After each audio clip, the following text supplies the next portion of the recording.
Assuming you're here because you've toyed with the idea of using both or either of these programs and are just curious on which program makes the most sense for you, well, that's where I come in. Hi, my name is Jessica Arguello. I am a licensed realtor in Colorado, helping first-time homebuyers navigate questions just like this, as well as purchasing their first home. If you're in need of my services, in need of a realtor, or just really have some additional questions you need answered, my info is listed below. Reach out anytime. Let's get right into it. If you need an in-depth answer on either of these programs, feel free to check out my previous CHFA video or Metro DPA video, where I go in a little bit more in depth as far as those big questions that you may be needing answered. I probably have those answered in one of those videos, but if not, feel free to reach out to me. First and foremost, we're going to really touch on what each program does for you as a buyer.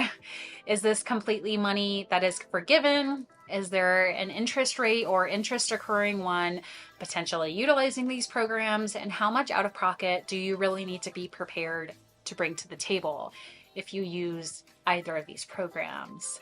So CHFA is probably the most infamous program, and relatively about 80% of my first-time buyers move forward with this specific program.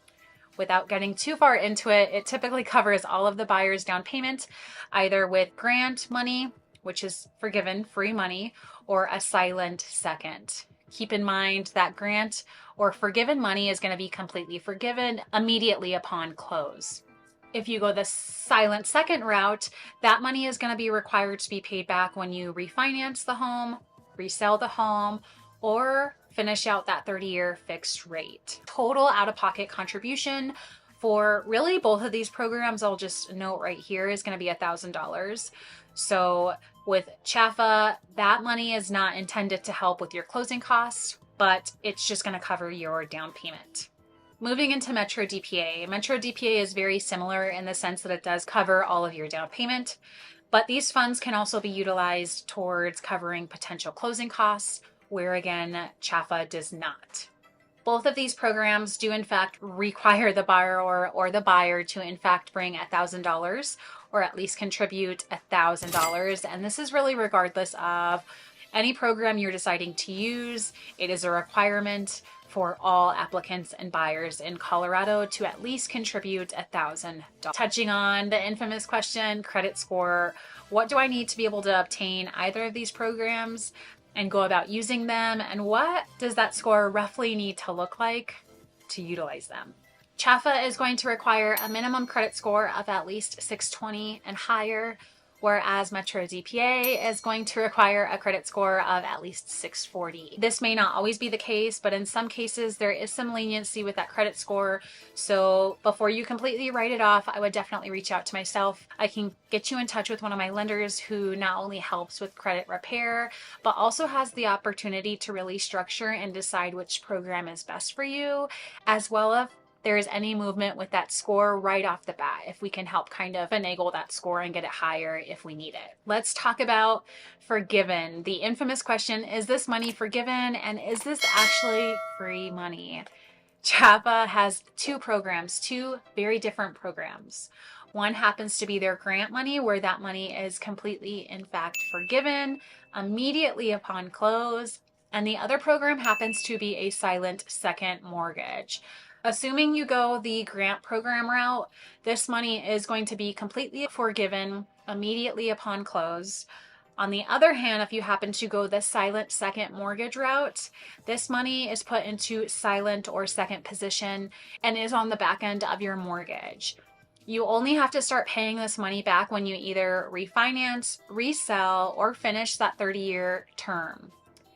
This money, when it is sitting in the silent second position, it does not accrue interest. It's completely interest-free. So if you happen to borrow, or that silent second shows that you utilized $10,000 and you go to resell the home in 5 years and are curious, what exactly do I need to pay back?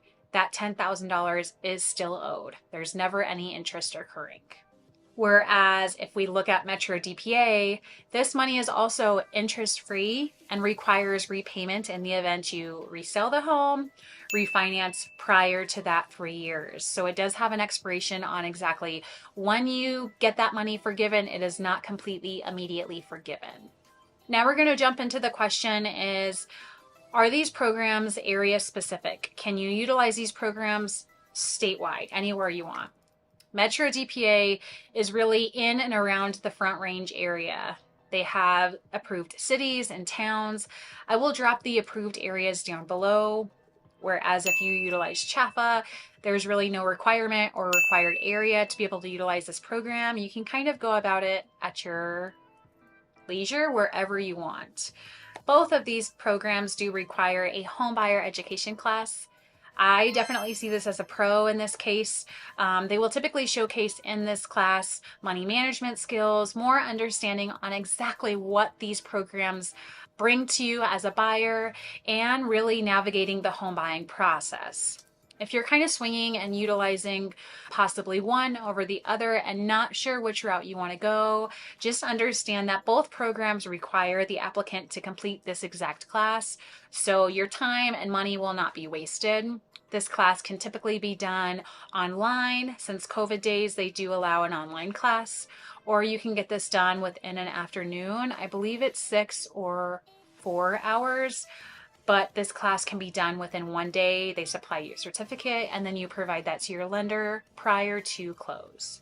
Last caveat that we're going to touch on and question mark that you may be having when utilizing CHFA over Metro DPA. CHFA requires income requirements and has a cap out of $160,000. And this is regardless of if you plan on applying individually. It is also households combined. So if you and your spouse or partner, friend, whoever you decide to apply with, that co-applicant, you both cannot exceed $160,000 combined or individually. Whereas Metro DPA, they have a little bit higher income requirements and you cannot exceed a total of $188,000 household or individually. Finding a lender that not only can finagle these numbers, but also work in the best interest of you. Maybe we leave husband on the loan, add both husband and wife to title because you may exceed the income requirements. There's many ways that you can go about this, but finding a lender that hears you, knows you want to utilize these programs, and has your best interest at heart is really crucial during this process. I do these videos because mostly all of my buyers are first-time buyers, and a good portion of that need programs just like these to be able to close and purchase their first home. If you found any bit of help with these videos, or if you want me to continue doing them, please don't forget to like and subscribe. It really does help my channel tremendously, and the support does not go unnoticed. I will catch you guys in the next one, and I want to thank you so much for being here.